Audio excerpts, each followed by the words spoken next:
So now Kirk is the captain of the Enterprise, it's a big deal. Literally his job at the start of the Yeah, movie. that literally just happened. It went full circle, like, within the first part of the movie. Hey guys, Dennis Machina here. Thanks for hanging out today. We're going to be reacting to another pitch meeting from Screen Rant. This is Star Wars Into Darkness. But before we get into it, if you haven't already, please go over and support Screen Rant and Ryan George. He's the guy who puts these all together. He's absolutely hilarious. I'll leave a link to his channel, along with a link to the original video in the description. And if you enjoy what you see here today, it means a world to me if you get that like button, some love, and subscribe for more daily reactions. And without any further ado, let's go. So, you have a Star Trek sequel for me? Yes, we do. Yes, sir, I do. So we're going to jump right into the action on this one. Oh, okay. we are? Yeah, Kirk and the gang are on this planet, and they're trying to stop this volcano from erupting and Oh, killing no. everybody. Okay. So Spock needs to go inside this volcano with a cold fusion device to freeze it. Is that what cold fusion does? Well, it has apparently. cold in the name, so most probably. I didn't even bother to Google it. Fair Oh, that's good. Not to do research on things. That's enough. And wonderful. why can't they just beam this device in there? Oh, for a space reason, I imagine. Okay. Oh, And why can't they all just right. drop it in? Other space right. reasons, probably. Okay, so again, no explanations to anything. Just sort of do it, or things just don't happen because insert reason here. So because he's in a volcano, it seems like Spock's gonna die. Oh, no. Kirk really wants to save him, but Spock is Sure. like, no, if you save me, they're gonna see you, and that violates the Prime Directive. All right, they're not supposed to interfere with the development of alien civilizations. Exactly. they're Right, so they're going to do that and let him die? But it's okay to stop the volcano? not- That's right. So they bring. So it's why is one, okay. The ship out of the water, and all the aliens are like, whoa. It was underwater? Why not just keep that thing in space? The aliens would never see it. Unclear, but then they managed to save cool. Spock and beam him up just in the nick of time. Well, what about those good. space reasons that prevented him from... No, well, here's the thing, sir. I'd Right. really appreciate if you got all the way Oh, off my all the back way off about your back. space Okay, reasons. sorry. okay, let me get off Sorry, that all right. Space reasons, I get it. Thanks. So then Pike informs Kirk that he's fired for breaking the rules and being super arrogant. Well, I guess Oh. it'll be a good lesson for him to learn. Yeah, he's being Okay. sent all the way back to the academy, but later that night Pike is like, actually, you could be my second in command. Okay, kind of immediately undoing that lesson. Yeah, just not learning anything whatsoever, just does it, gets away with it, and goes back on the mission anyway. So what else happens? Well, there's this bad guy named John Harrison, and he orchestrated this big explosion at a Starfleet building. Oh. Yeah, and so then all the important Starfleet people gather in a room with big open windows and virtually no protection. Well, it seems Oh. like they should have taken, even a single precaution. Yeah, like a little bit. But because the movie needs to happen, they didn't do that. And Oh. so John Harrison shows up. Does he bomb them too? No, this time he Oh. doesn't use explosives because Why? we need a lot of the characters to survive. Very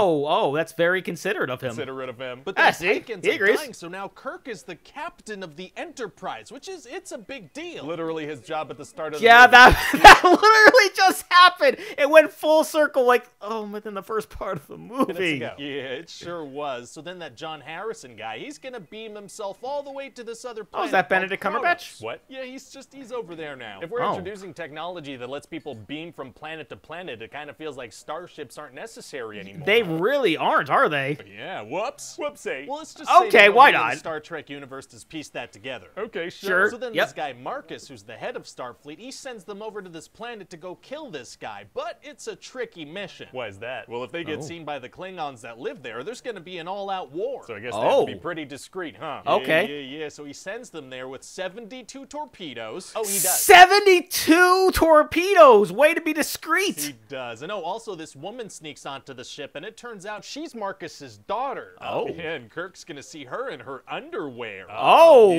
it's going to be great. Does she play a big role in the movie? Does she do a lot of stuff? Not a whole lot, actually. Is No, there a good apparently reason? she just goes in her underwear. That's not demeaning in any way. For the underwear scene, though? Not really, no. She's changing, and Kirk is kind of like, Oh, yeah. very Yeah, gratuitous. Anyway, then let's their just ship get is- all the horny teenagers' reaction to that. going to be suddenly stopped right outside that planet. They're going to be like, what's going on? What stopped us? If they weren't planning on stopping just outside the planet, does that Right. mean they were going to fly right through the planet? Apparently. So they need to repair their ship a little bit, and meanwhile, Kirk and Spock and Uhura, they head down to try to talk to the Klingons. And how does Okay. that go? Oh, not well, but then Oh. that John Harrison guy pops out and kills all the Klingons. Klingons. Oh, very cool. And then he Nice. lets himself get captured on purpose as part of his master plan, and he talks to them from inside a glass cell. Oh, getting captured on purpose. Oh, that's a Loki move from the original Avengers movie. Part of your master plan, and then talking to people from inside a glass cell Is is tight. tight. It sure is, sir. Bad guys love doing that. They do. I feel like I've seen this scene 1,000 times before. Yep. Make it 1,001, sir, because we're doing it too. Amazing. Okay. And then in a super dramatic voice, this guy's going to reveal that his name's actually Khan. Oh, is that supposed to mean Khan. Now, they don't know who that is. something? So then why Khan. does Some of the people in the audience are going to know who that is, and so I know it's who a that big is. reveal for them. What about people that don't know about Khan? Well, then I guess they'll just think that this guy's like, really into his own name. Fair enough. It's nice to Oh. have a little self-love. So we're going to Sure. find out that he's a genetically enhanced I mean, that could be taken in another way, but we're not going to focus on that. superhuman, and he Moving was on. frozen for Go like 300 years, but then Marcus thought him out to help him build some technology weapon things. Is a guy that's been frozen for 3 centuries the best person to develop new technology? Probably Apparently not. So. And so Khan actually built these torpedoes, and God. inside of them, he hid 72 of his other superhuman crew members. Oh. Oh, why would he think that putting his people inside torpedoes would be a good way to save That them? I doesn't don't know. sound so anyway, like the a whole good thing is that idea. Marcus actually really wants What? a war with the Klingons. Oh. Why? Because. Fair enough. The heart wants what the heart wants. So then Okay. the good guys are going to have to outrun Marcus and his big deadly ship. Uh-oh. And then Khan actually kills Marcus and takes control of the big deadly ship. Oh, boy. Oh, damn. The good guys remove all the frozen people from the torpedoes and beam them over to Khan's ship. Wait, you can beam explosives onto other people's ships? Yeah, pretty cool, right? That is... Actually, that is kind of cool. That has pretty big implications for space battles. Why even shoot at people? Just beam bombs onto their ships. Yeah, right? That makes sense. Oh, yeah, right.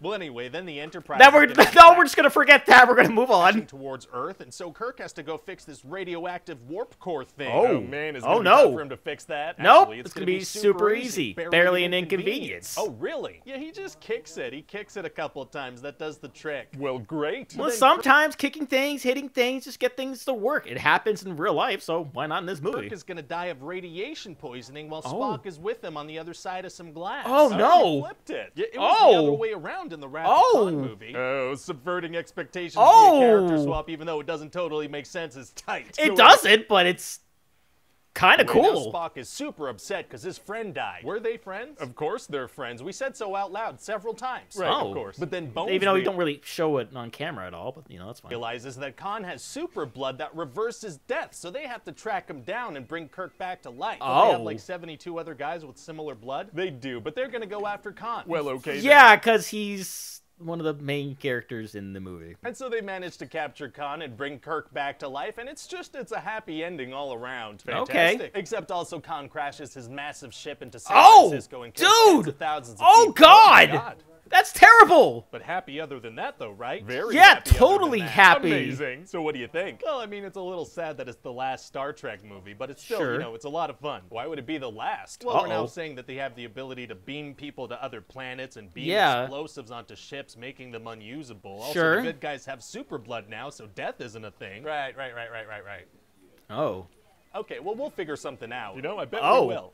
Oh, really? Oh, no, Star Trek 3 gets a release, 2016 release date. Yeah, and I guess that's going to be another pitch meeting that we're going to run into. So even though there was a lot of things that didn't really make any sense, we did have a lot of really cool things that happened there. That, the whole kicking the reactor thing and then him dying being like a reverse from before, that was a really cool callback. And then being able to like just sort of transfer, bombs onto different ship or phase them onto different ships. That's a pretty cool concept, but like he does bring up a good point. Like, is that just going to happen in the next movie? I guess we're just going to have to wait and see on that.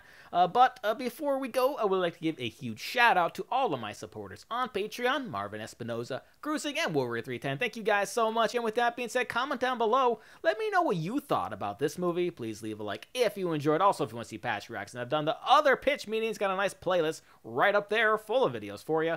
Share this video. Subscribe me. I subscribed already. Ring your notification bell because we put up new videos every single day. And I'll see you guys next time.